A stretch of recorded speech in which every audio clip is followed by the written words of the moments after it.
Hello and welcome to NewsHour. It's coming to you live from the BBC World Service studios in London. I'm Tim Franks. And as we come on air, Donald Trump is almost back in the United States, or at least a refueling stop in Alaska, after his much-anticipated visit to China, which means it's time for us to try to work out what, if anything, has been achieved and whether we can say anything meaningful about the relationship now between the world's two greatest powers, with all its huge implications, not just for China and the US, but for much of the world. The language has certainly been very positive. On Donald Trump's side, effusively so, about a fantastic future together. On Xi Jinping's side, slightly more cool and polite language about a strategic and stable relationship.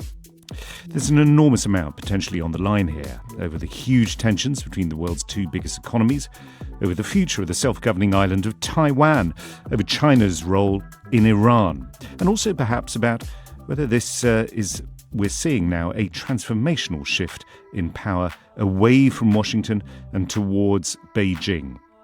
This is what Donald Trump had to say towards the end of his time in Beijing when it came to his discussions with Xi Jinping over the US's conflict with Iran. We did discuss Iran. We feel very similar to Iran. We want that to end. We don't want them to have a nuclear weapon.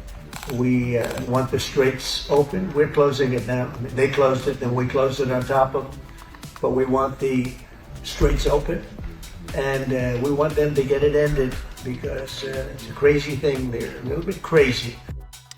That was Iran. And then aboard the presidential plane, President Trump had this to say about Taiwan and President Xi's desire for the US to, in effect, leave Beijing to do what it wants. On Taiwan, he feels very strongly. I made no commitment either way. See what happens. What about the arms sales to Taiwan?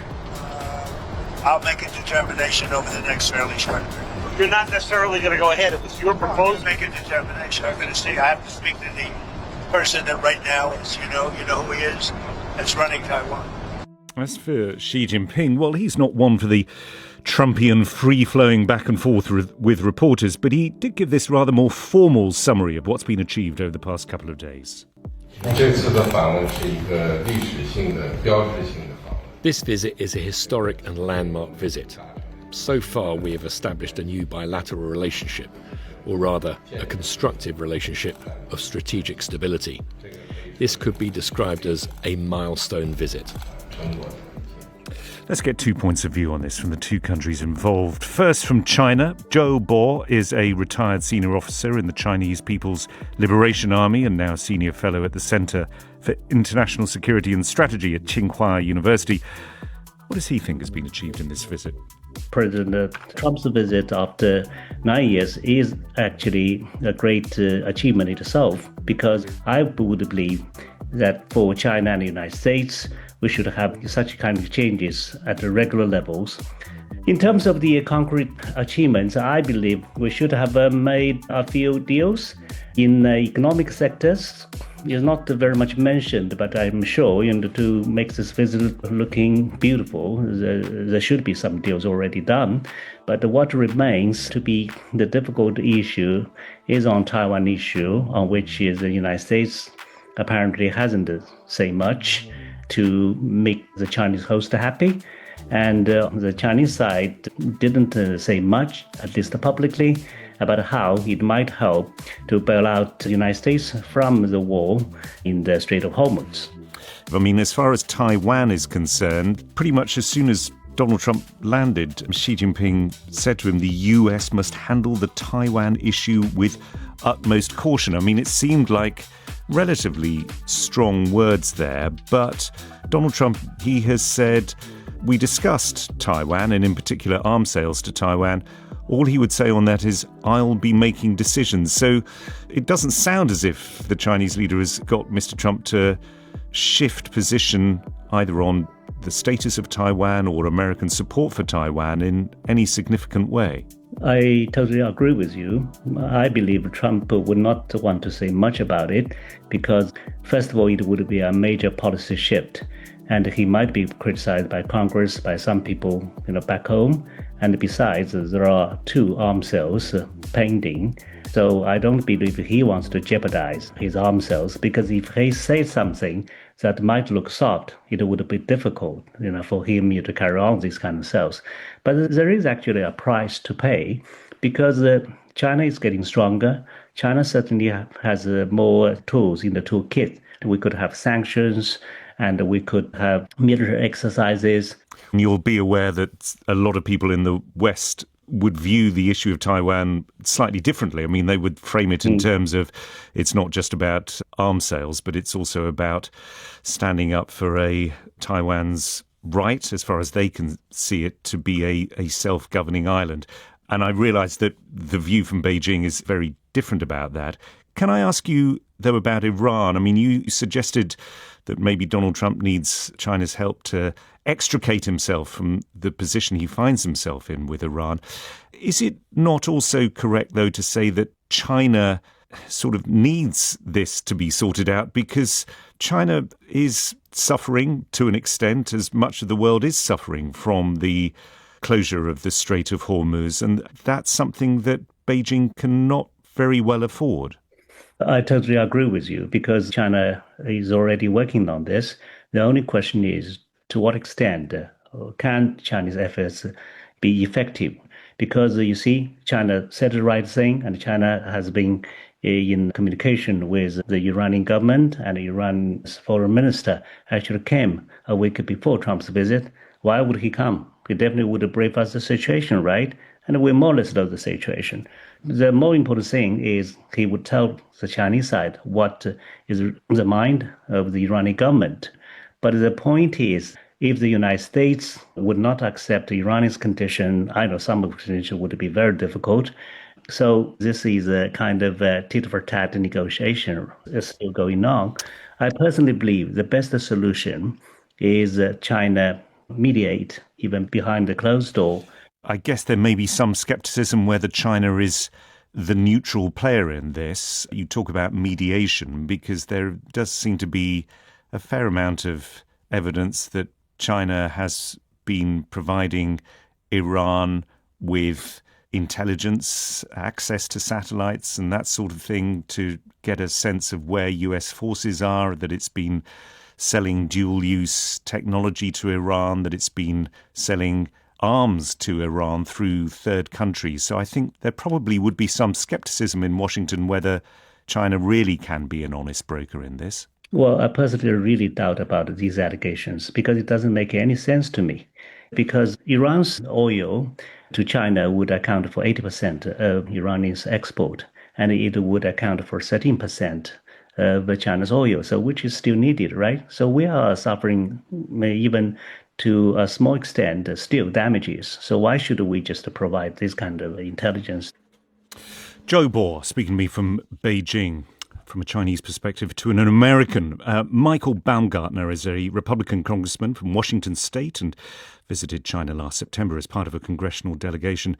Congressman, thank you very much for your time here on NewsHour. I guess same question to you, really. I mean, whether you can, beyond the sort of the warm words, whether you think anything concrete has been achieved. Well, thank you for inviting me to be on your show today. Yeah, it was a good day for China, a good day for America, a good day for the world. This is the most important relationship in the world, and it's important that we have regular meetings between all levels of leaders, given the significance of things at stake and the challenges between the two countries. Obviously, once you get past the diplomatic niceties, there are some real cold, hard challenges and real interest between the two countries. But I think just having the meeting is a significant step, and we have a few things to follow up from there. Yeah.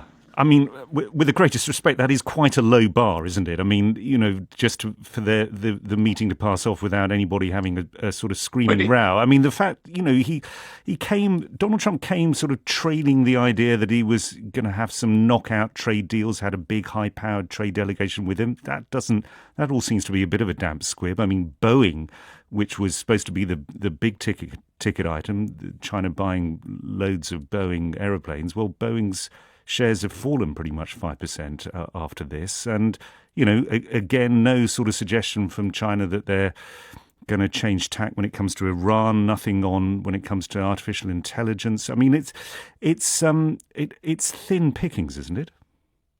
Well, remember, during the Cold War with America and the Soviet Union, we had regular military to military connections all up and down the chain. So if there was a small issue, it didn't spiral out of control.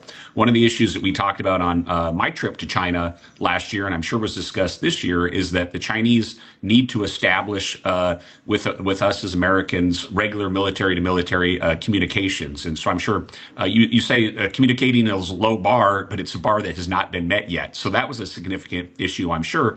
Also, we see a number of behaviors from China which are not responsible on the world stage, starting with China's support for Russia and their war making in Ukraine. So China could do a lot to help end the war in Ukraine, and China could do a lot to help have more responsible behavior in Iran as well. Yeah, and sorry to cut across you, but do you think? I mean, you mentioned Ukraine. I mean, do you think that President Trump even raised Ukraine with the Chinese leader? Certainly, yes, they did. And when it comes to the Iranian issue, there's a lot of leverage here. I mean, China is much more exposed to challenges of energy not getting out of the Straits of Hormuz than the United States are. We have much deeper energy resources here in the United States. We're now the world's leading producer of energy and gas.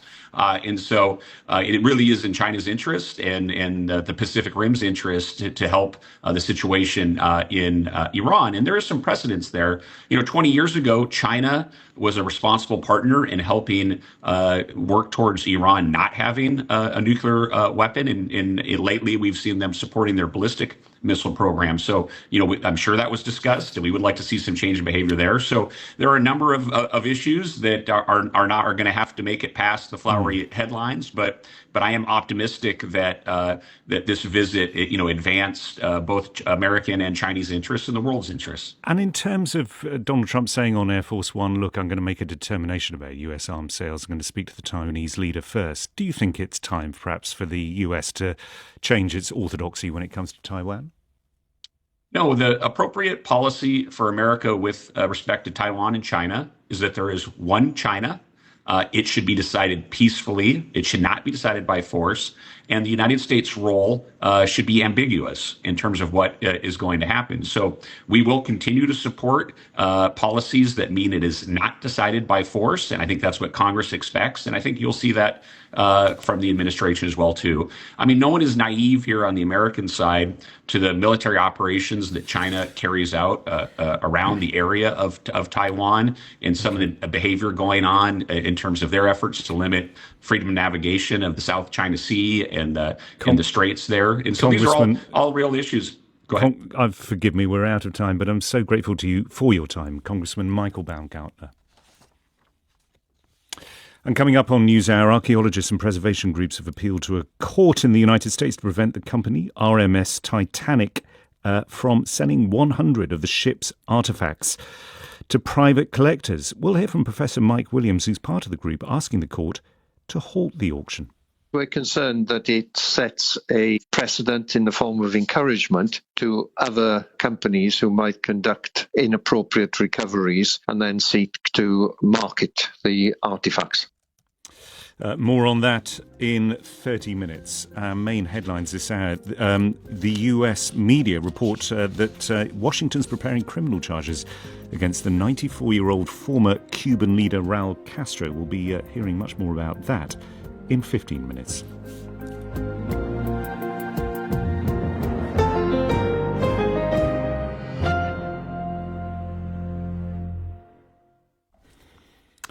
You're with NewsHour. It's live from the BBC. I'm Tim Franks. Since Russia's full-scale invasion of Ukraine, a new nationalist vigilante group has spread across the country. It's known as Russkaya Obshchina, or Russian Community. The BBC Special Investigations Unit has uncovered the scale of this new outfit, who claim they're saving Russia from a foreign ideology and defending traditional values. Critics say their methods are based on fear and intimidation. For the BBC World Service, Christopher Giles has been investigating this story, which begins in northern Russia, more than 1,000 kilometres from Moscow, near the Arctic Circle.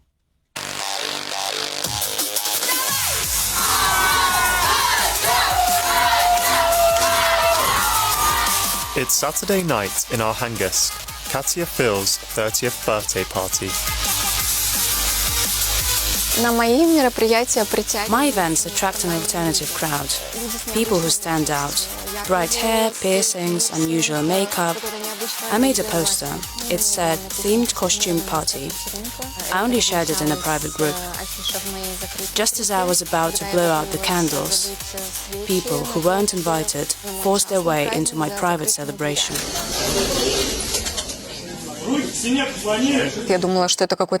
I thought it was a prank. Then I realized something terrible was happening. I could hear violence from every corner. Alongside police, masked men wearing patches reading Ruska Община burst in. My mum was at my birthday. A man from Ruska Община approached her.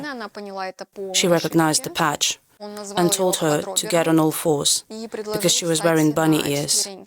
In Russia, a new vigilante force has emerged, fueling the country's shift towards nationalism and control. Ruska Община is Russia's largest nationalist group, with nearly 150 branches across the country and the occupied territories. Dmitry, a former member, joined over 3 years ago. He agreed to talk if we protected his identity by changing his name and voice.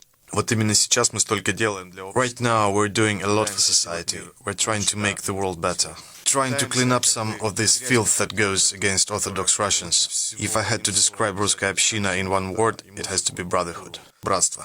The group urges their thousands of followers to take action via Telegram. Their channels show that more than 900 raids have been carried out by its activists from 2023 to 2025. In Russia, trained civilians are allowed to help police maintain public order, but critics say the way Ruska Община operate is without legal authority or accountability. Their most visible real-world activity is, of course, their raids.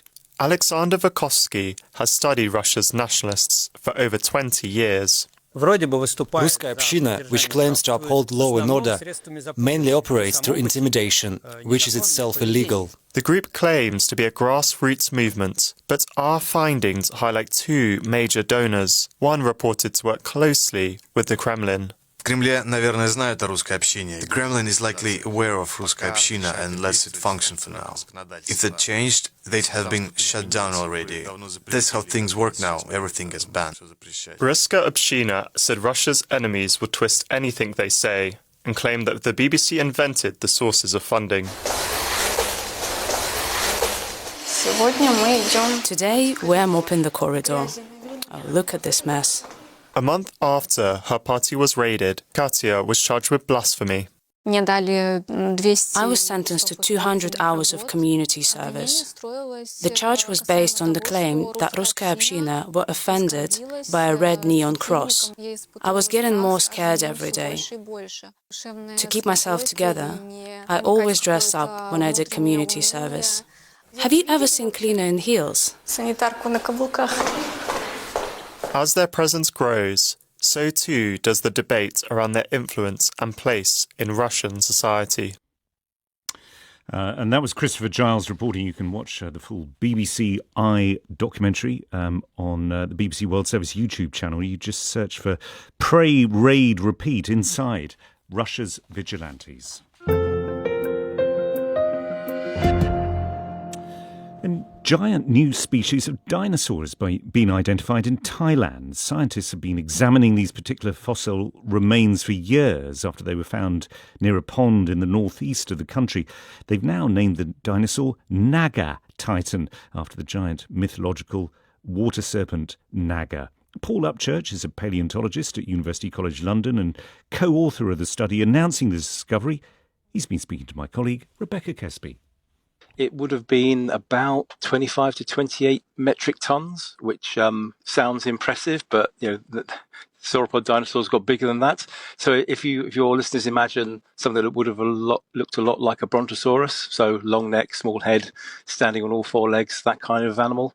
But this is one from Southeast Asia. We don't know much about what was going on in that part of the world about 110, 150 million years ago when this animal lived.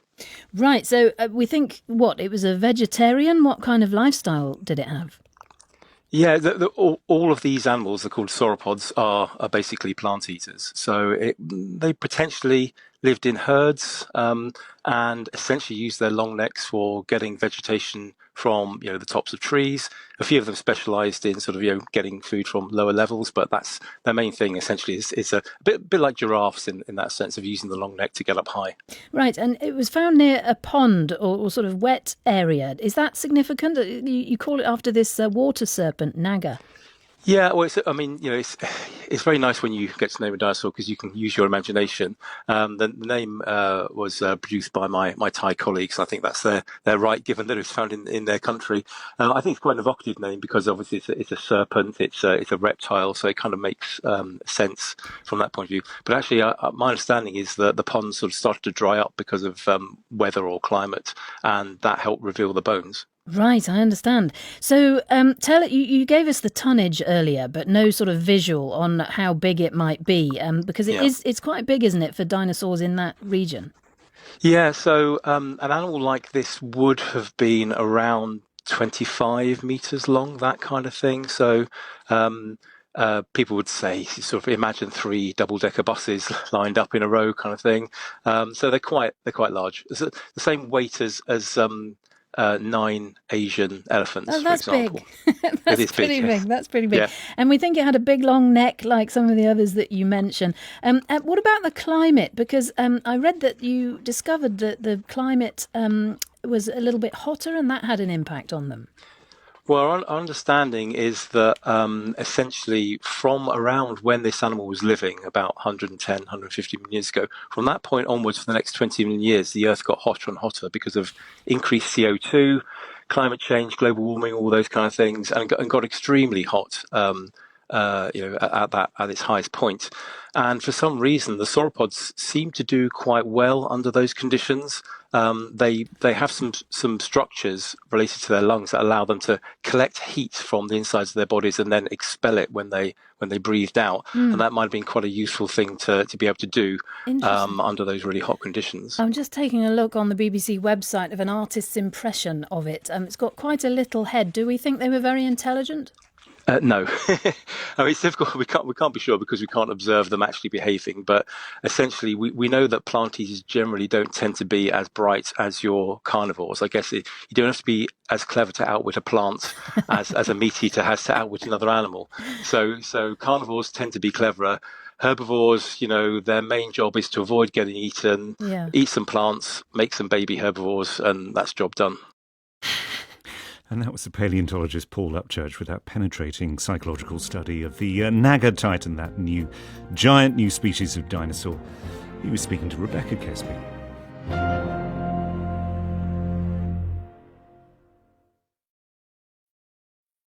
Welcome back to NewsHour. Shares have fallen in South Korea's most valuable company, Samsung Electronics, after union members said that they remained committed to going on strike next week and then indeed to remain on strike for more than 2 weeks. Aidan Foster-Carter is Honorary Senior Research Fellow in Sociology and Modern Career at Leeds University in Northern England and joins us now. Aidan, why are Samsung workers going on strike? For a number of reasons. In the first instance, because Samsung Electronics is making absolutely enormous sums of money at the moment on its chips, on its high-end chips, which are bought by people like NVIDIA for use in AI, and they want a big piece of it. More proximately, there's a rival company, SK Hynix. They're the world's 2 largest makers of memory chips, and they are more flexible. They pay more, and they give bigger bonuses. And the third reason is it's got a very authoritarian culture. Samsung didn't recognize unions for years. There's very little respect for the chairman, Lee Jae-yong, who inherited the title from his father and who's been in jail twice for financial offences. So the atmosphere's bad. They want a bigger piece of the pie, and this is all very serious. Right. And indeed, I mean, given that Samsung have been having a rather tough time of it, I mean, I presume this could cost them dear with these workers going on strike. I mean, for a fair wedge of time. Yes, indeed. It's not just what it would cost Samsung, because, I mean, Samsung now, obviously everyone's heard of Samsung, a lot of your listeners will have their phones and so on. But they are the biggest. Samsung Electronics is the crown jewel of Samsung, which is in turn the biggest conglomerate, and they're absolutely crucial to the global economy. It's all everything is sort of just in time, so at least 1,000 other firms will be impacted if they don't get the supplies from Samsung, and the country will be. It's their key export for South Korea at the moment. It's also boosting government revenues at a time when they really need it, because meanwhile, as we all know, there's a war in the Gulf where South Korea gets 70% of its fuel from, and that's impacting other sectors very badly. So this couldn't come at a worse time, really, and obviously they're going to try and head it off if they can.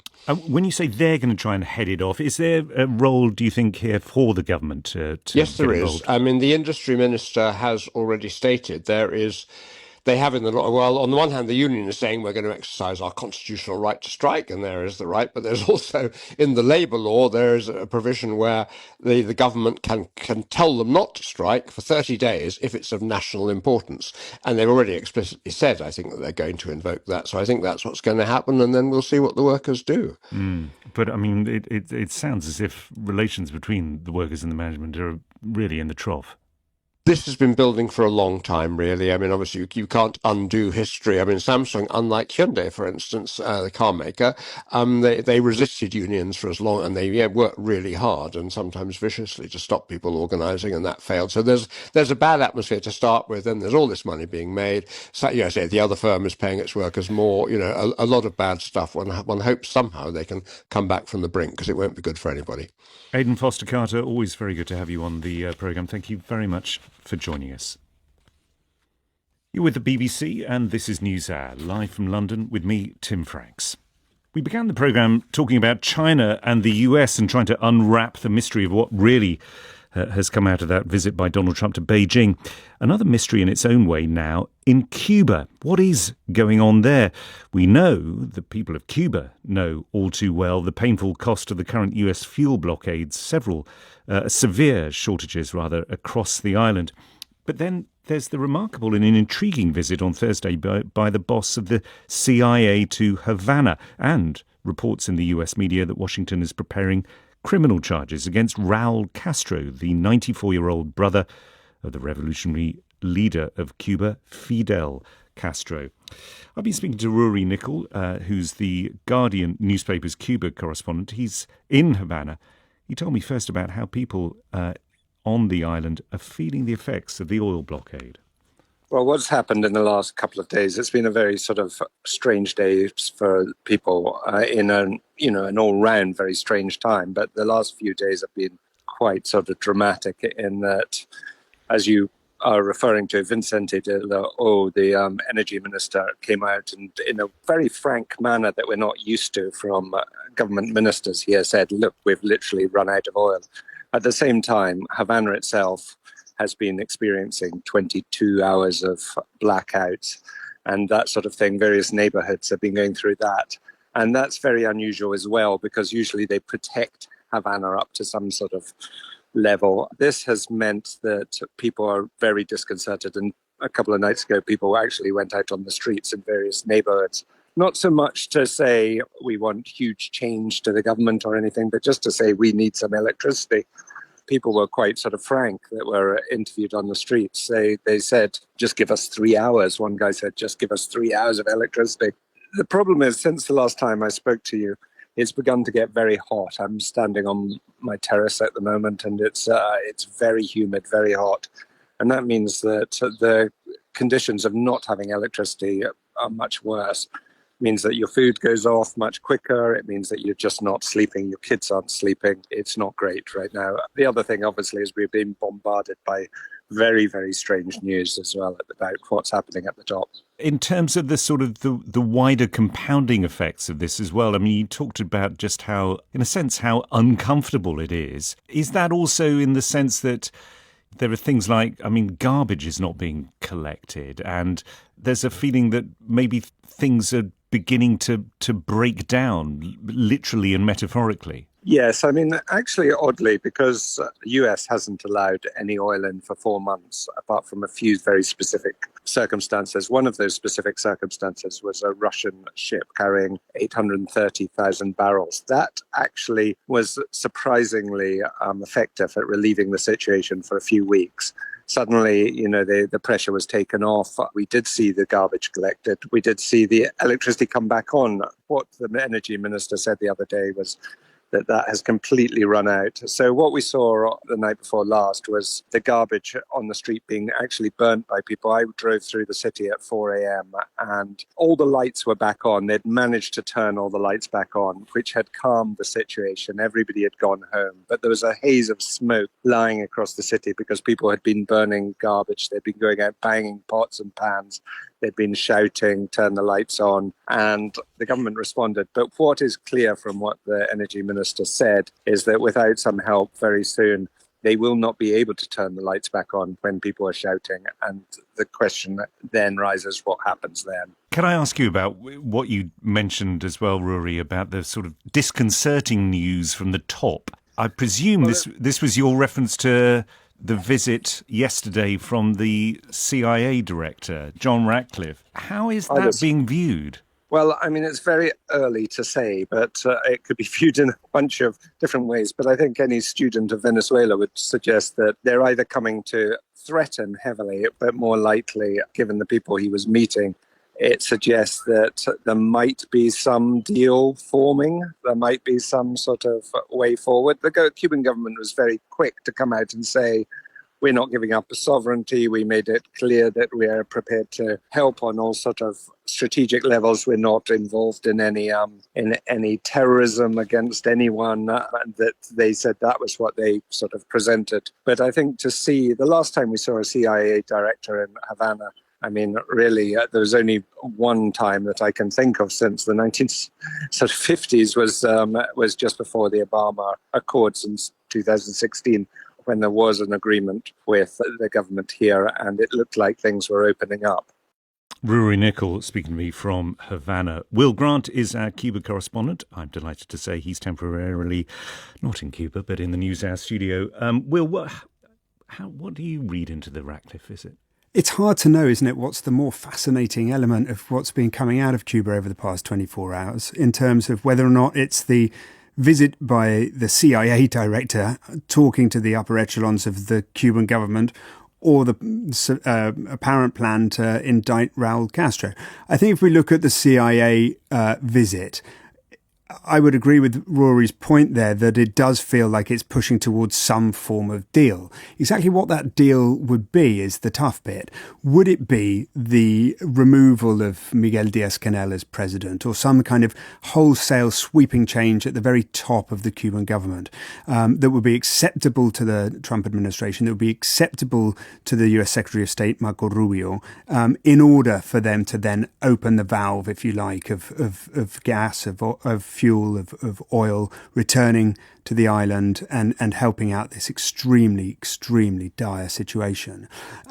That's possible, but it would also then therefore look like capitulation by Havana, which would be something, of course, the revolutionary government would be very wary of being seen to do. Yeah, and then I suppose you get into sort of how far you can draw parallels between what the US apparently has managed to accomplish in Venezuela and what they might be wanting to accomplish in Cuba. And in that context, I mean, this notion, I mean, there's obviously briefings coming out of the administration about the possibility of indicting the 94-year-old brother of Fidel Castro. I mean, Raul.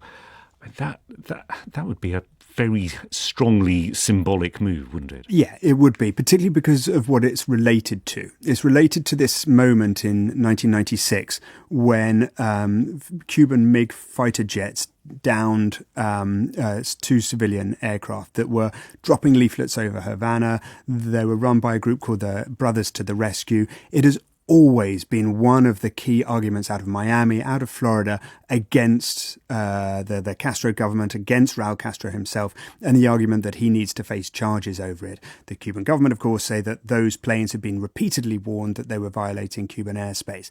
The idea now that 30 years later he might be potentially facing charges as a result because of the Trump administration wanting to make that visible would be, an absolutely extraordinary moment. But just briefly, Will, I mean, it does, well, this is a very leading question.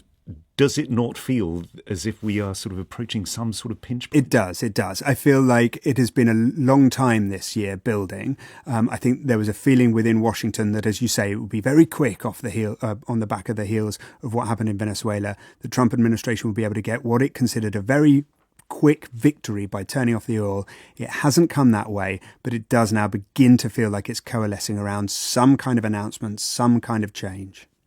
Will Grant, lovely to speak to you. It's always lovely to see you when you're in the NewsHour studio. Thank you very much for joining us. It's been a breathless 24 hours, a breathless week or so in British politics. This time yesterday, the Prime Minister Keir Starmer had just received a resignation letter from his Health Secretary, Wes Streeting, which included some fairly devastating criticisms about Mr Starmer's ability, at least that's the way it was portrayed, his inability to lead. The governing Labour Party, languishing in the opinion polls, had spent the previous days surveying the rubble from last week's appalling election results across England, Wales and Scotland. Well, since we came off air yesterday, things have moved on apace, it feels, with Keir Starmer's position as Prime Minister made even more potentially vulnerable. Patrick Baker is podcast host of Westminster Insider at Politico and joins me now. Patrick, tell us what's happened in the last 24 hours that's made Keir Starmer sort of maybe gulp a little bit more.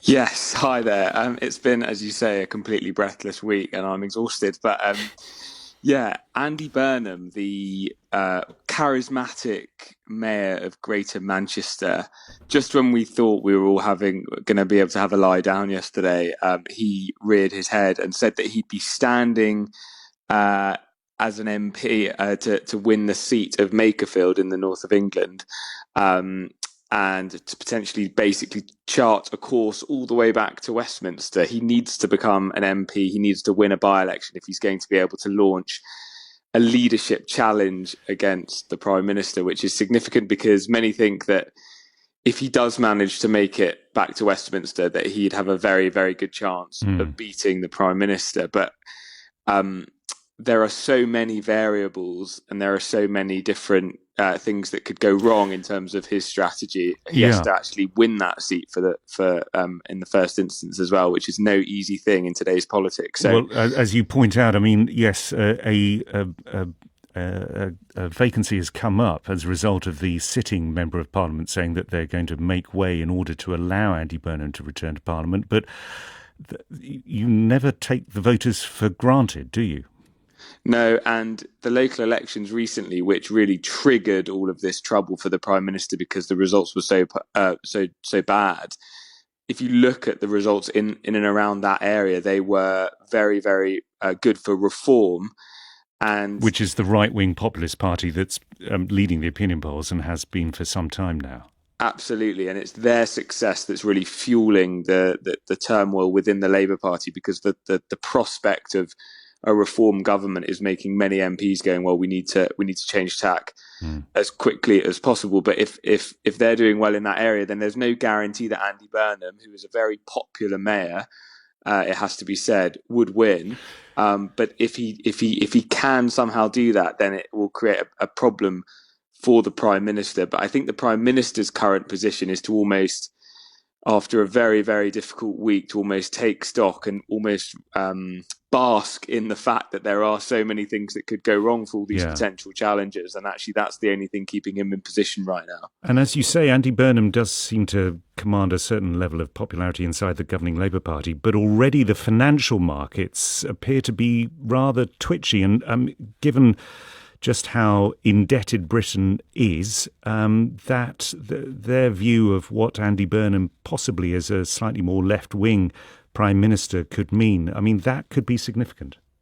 Yes, and this is the political argument that people around Keir Starmer keep making.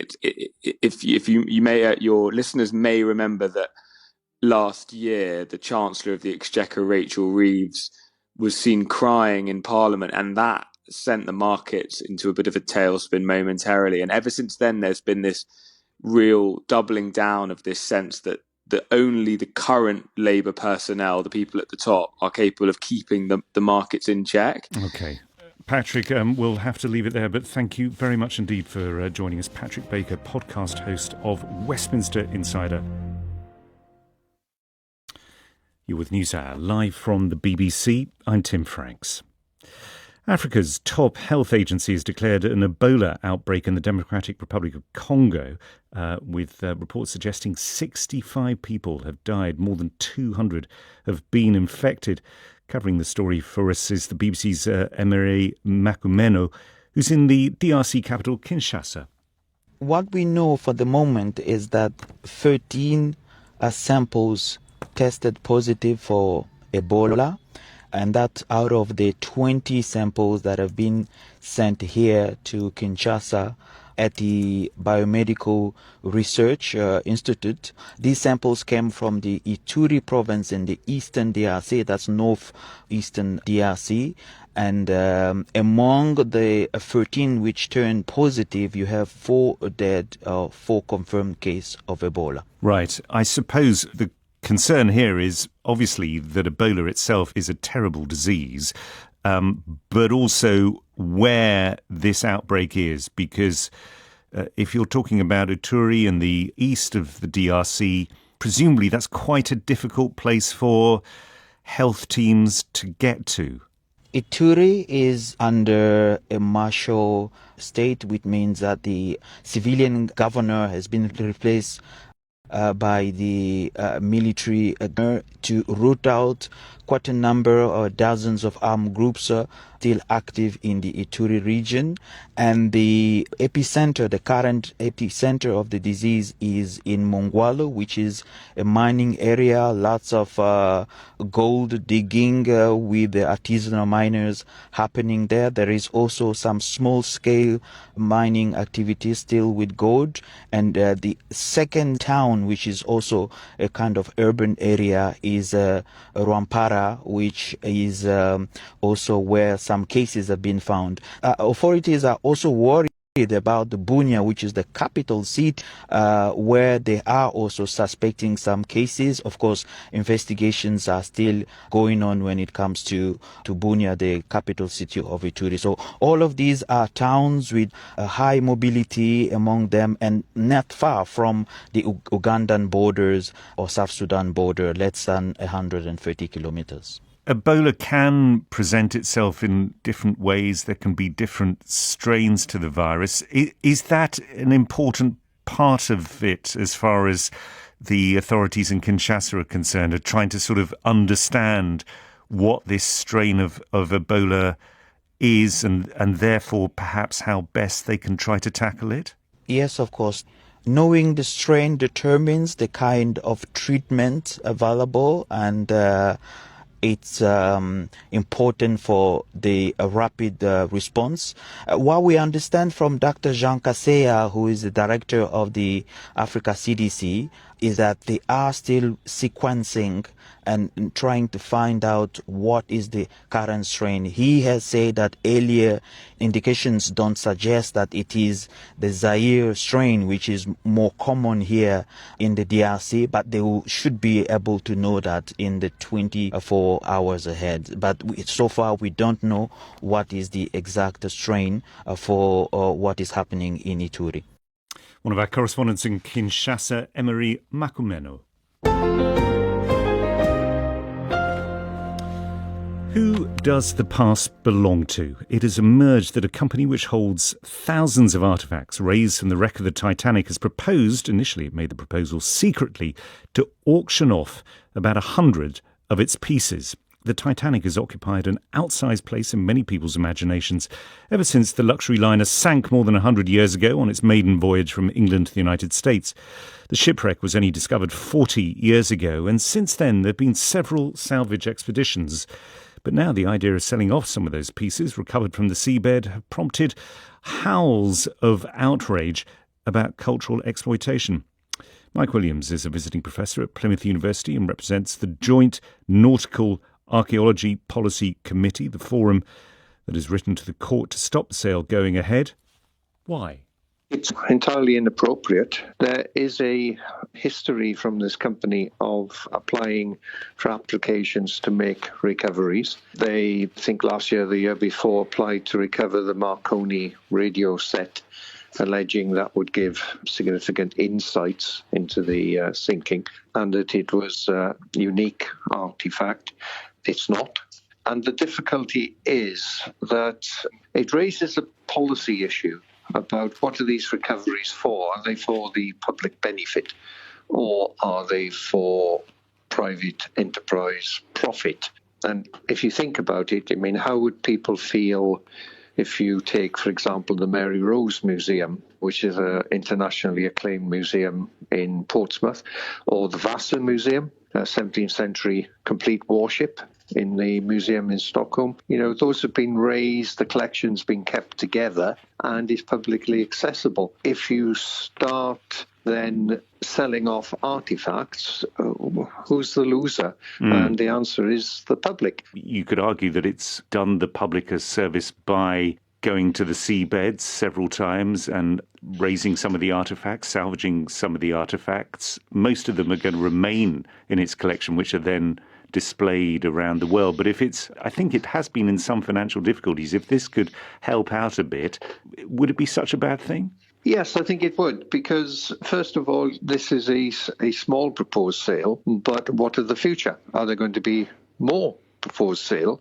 And is it the case eventually that the entire collection is dispersed? It's hard to believe that this would be the end of the matter. I think you also have to remember there is an international agreement between the States, the UK, Canada and France on the Titanic. That agreement makes it very clear that any recoveries, the collection should be kept together. And that is a policy position. The company, it's been given the artifacts on the basis that there are covenants which is now seeking to discharge, that the collection is kept together. Well, the company could actually donate it, the artifacts, to the museum. You know, you wouldn't take parts of Nelson's column in Trafalgar Square and sell that off, would you? No, but I suppose, I mean, there's always been things of value that have ended up either in public collections or in private collections. I mean, that's just been the case through history. I mean, do you think that there is something qualitatively different about a shipwreck? If you think about it on land, you have listed buildings and nobody's proposing those are sold off. So it's not inevitable. I don't think you're treating shipwrecks any differently to what you would treat Stonehenge isn't underwater, but if it was, would you treat it any differently? Mike Williams, visiting professor at Plymouth University in the south of England, and very much against that proposed auction of artefacts from the Titanic.